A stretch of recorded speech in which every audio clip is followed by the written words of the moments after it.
to our segments. And our second segment here, we're going to be talking about Kodai Senga, the Mets ace, and what's going on with him. I think you probably know by now if you're a baseball fan what's going on with him. And if you can't, you can read on the screen what's going on here. But yeah, he is injured. I talked about it yesterday in my other news segment, my segment 4. I talked about how he had some arm fatigue, how he didn't work out with the team, and he was getting an MRI, but that they didn't think was anything serious. Obviously, they were wrong because we're here now. So Kodai Senga has, he reported, like I say, he reported arm fatigue yesterday. He got an MRI, and he now has a moderate strain in the back of his shoulder, which is not good, especially if you're a pitcher. A strain in the shoulder is not good, experiencing arm fatigue. So what we know is not much. We don't know how long his IL how long his IL stint is going to be. David Stearns said he doesn't know as well. He's going to be on the IL until all his symptoms go away. So we don't know when that could be, and once that happens, they'll ramp him up again, and he'll come back to the team. It could be 1 month, it could be 2 weeks, it could be 3 months. We really have no idea. I think this is just a huge blow for the Mets in general, though. Personally, I thought the Mets were going to make the playoffs. I don't know if I still don't think they will, but that's a different conversation. I thought Senga was a really good ace. I was really looking forward to his second season. He showed such great flashes in the first. Showed he had the best pitch in baseball according to basically every metric. His ghost fork. So yeah, this is just a huge disappointment. As a Mets fan, I had to mention it at some point. I'm a Mets fan. I'm not surprised about this because things just don't seem to go our way ever. So it's very disappointing. It's a huge blow to the Mets. You look at that pitching staff right now. You have Jose Quintana, who is probably going to slide in as the ace, quote unquote. You have Luis Severino, Sean Manaea, Adrian Hauser. Those are the other guys. So when I was looking at the Mets rotation, going into the year, I thought, okay, this is a rotation that's either going to be top 5 or bottom 5. I thought the ceiling was very, very high, and I thought the floor was very, very low. I thought you had a lot of risks for every pitcher, which we're seeing now have come to fruition, but I thought they all had a lot of potential. I thought Senga has a lot of injury risk. We are seeing that now that he does. I thought Severino had a lot of injury risk, but I thought if he can go back to his form, it can be such a big deal for the Mets and how that rotation is going to perform. Manaea, I loved what he did last year with the Giants in the second half when he added a new pitch to his repertoire. Had such good stats, had such improved stats. So I really loved that signing. I thought Adrian Hauser was a good, stable 5, man. Just a guy you can rely on for innings, but has a 4 ERA. Just that's all you really need from a 5 starter. And Jose Quintana, who was really good last year when he was healthy, but he wasn't healthy for a long time. You now look at that. You now look at guys. All these guys have to step up. Again, we don't know how long Senga's going to be out, but they have to step up. Looking at looking at internal candidates to fill Senga's spot in the rotation, you have Tyler McGill, Joey Lucchesi, you have Jose Butto.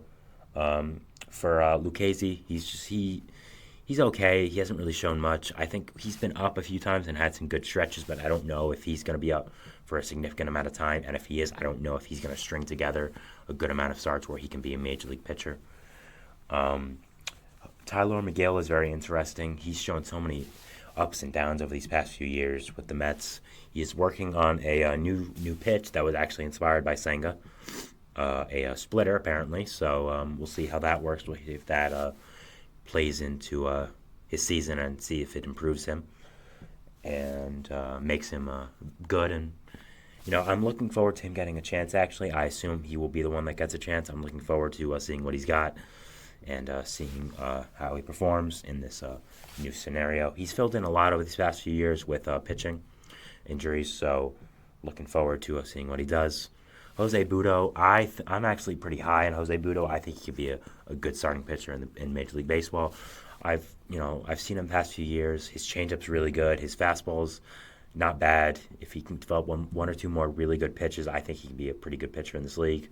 So I would love to see him get a chance. I'm just not sure about that right now. But other than that, I mean, it's just I've said it before. It's just a huge blow to the Mets. The Mets fans were looking forward to new season of getting all the bad vibes out of last year, all the older players, all the guys who kept getting hurt. We're looking forward to seeing what Senga could do, and this is just a huge blow. I mean, you had Senga. Senga was your ace. You have a lot of good pitchers after that, but a lot of good pitchers with question marks. And I think losing Senga just takes your rotation to a new low and takes you to not having a lot of consistency there. Senga could be back in a few weeks, I could just be overreacting, but it's really disappointing because I really thought the Mets were going to be able to do something good this year, and I don't think this is the total end of that, but it's not a good way to start off. It's just every year we have shenanigans like this, problems like this in the start of the year with injuries. Last year was Verlander and Quintana. I mean, we had DeGrom the year before, of course. So it's not fun, and it's just a huge blow to the Mets, losing your ace before the season starts for however long it is. So it's just not good, and it's a huge blow to the Mets. I mean, I can't say enough about that. I mean, we're looking at a shoulder injury for a pitcher. Just never a good sign for a shoulder injury. Obviously we know if he had an injury past, he had an injury history. Excuse me.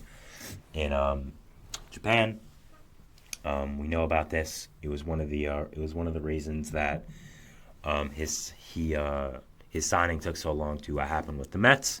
There were some problems with his physical, and it took his money down a little bit. So it's not like this is a blind side, or we got completely blindsided by this, like, oh, Senga's never had injuries in his entire career, and it just happens now. We knew that this could happen, but it did happen, and that's the thing that it did, and it happened now, and it just sucks. It really does. Sorry, excuse me again.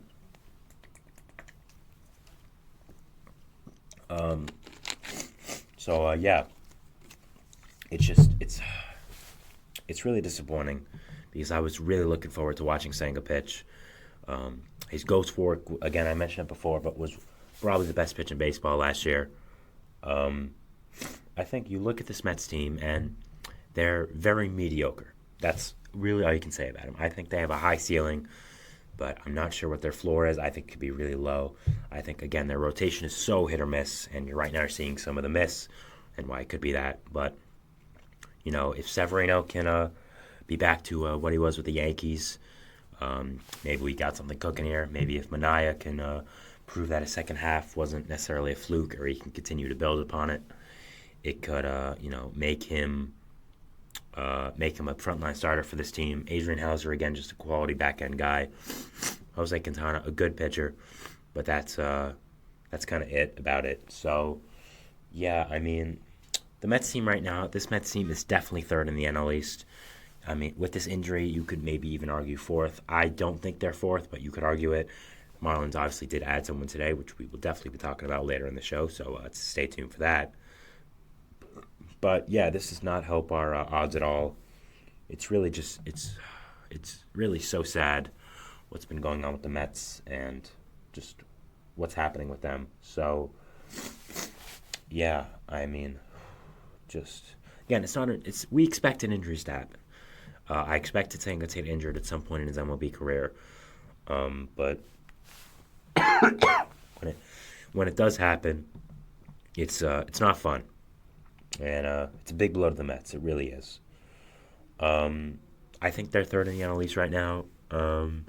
I had them as the sixth seed in the NL, for the wild card behind the Diamondbacks and the Phillies.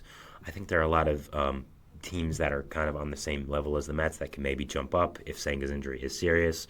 Teams like the Padres, teams like the Giants, teams that I think are good, but I thought the Mets were a little bit better.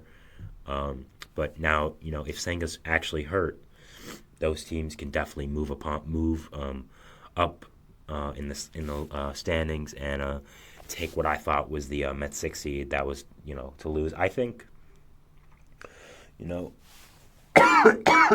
sorry about this. I'm gonna take another drink of my water, but then we'll talk about it.